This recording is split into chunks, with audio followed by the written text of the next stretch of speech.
విధంగా ప్రతి దగ్గర కూడా వారి వారి అభ్యర్థులు వారి వారి ధీమాను వ్యక్తం చేయడం అయితే మనం చూస్తున్నాం.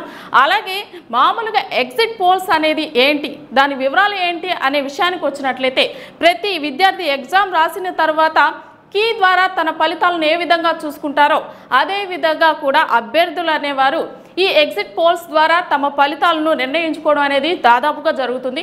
అదేవిధంగా ఈ ఎగ్జిట్ పోల్స్ అనేవి 99% కరెక్ట్గా ఉంటాయి అనేది చాలా వరకు మనకు తెలిసిన అంచనా. అదేవిధంగా అసలు ఎగ్జిట్ పోల్స్ అంటే ఏంటి, ఎగ్జిట్ పోల్ అనేది పోలింగ్ జరిగిన తర్వాత, అంటే దీనికి ఒక నియమం అనేది కూడా ఉంది. ఓటింగ్ జరిగే టైంలో కానీ మనం ఎగ్జిట్ పోల్స్ అనేవి రిలీజ్ చేయకూడదు. అలా రిలీజ్ చేయడం అనేది నియమానికి తప్పుగా మనం భావించవచ్చు. అదేవిధంగా పోలింగ్ జరిగిన తర్వాత ఒక్కొక్క ఓటర్ బయటకు వచ్చేసిన తర్వాత కొంత డిస్టెన్స్ అనేది పాటిస్తారు. ఆ డిస్టెన్స్ తర్వాతనే మనం ఎగ్జిట్ పోల్స్ అనేది తీసుకుంటాం. అదే ఓటరు తమ అభిప్రాయాన్ని వ్యక్తం చేయడం ద్వారానే ఈ ఎగ్జిట్ పోల్స్ అనేది అంచనా వేయడం జరుగుతుంది. అదేవిధంగా కొందరిని మాత్రమే తీసుకొని ఈ ఎగ్జిట్ పోల్స్ నిర్ణయించడం కూడా ఉంటుంది. దీనికి ఒక నియమం కూడా ఉంది.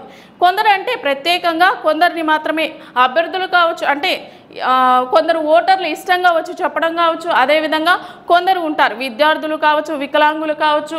అదేవిధంగా ఓటర్లలో ఇంట్రెస్ట్ చూపించిన వాళ్ళని బట్టి, అదేవిధంగా ఆ ప్లేస్లో ఎలాగా ఉంటే బాగుంటుంది, ఎవరి దగ్గర తెలుసుకుంటే బాగుంటుంది, ఆ విధంగా కూడా ఈ నిర్ణయాలు తీసుకుంటారు. అలాగా వాళ్ళ నుంచి వచ్చే అంచనాలనే మనం ఎగ్జిట్ పోల్స్గా తీసుకుంటాం. దాదాపుగా ఈ ఎగ్జిట్ పోల్స్ నుంచి మనకు అంచనాల ప్రకారం, సర్వేల ప్రకారం టీడీపీ ఆధిక్యంలో ఉన్నట్లుగా తెలుస్తుంది.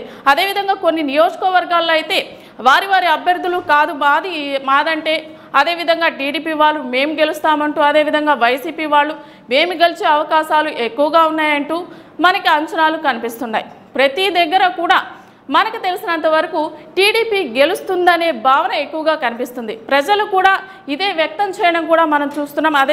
అదేవిధంగా జోసెఫ్ మా కోలీకి అందించిన వివరాల్లో కూడా ఎక్కువ శాతం మనం కొన్ని ప్లేసుల్లో చూసాం. అదే అసెంబ్లీ కావచ్చు, ప్రతి చోట మనం ఈ విధంగానే అంచనాలు అనేవి, సర్వేలు అనేవి చూసుకుంటూ వస్తున్నాం.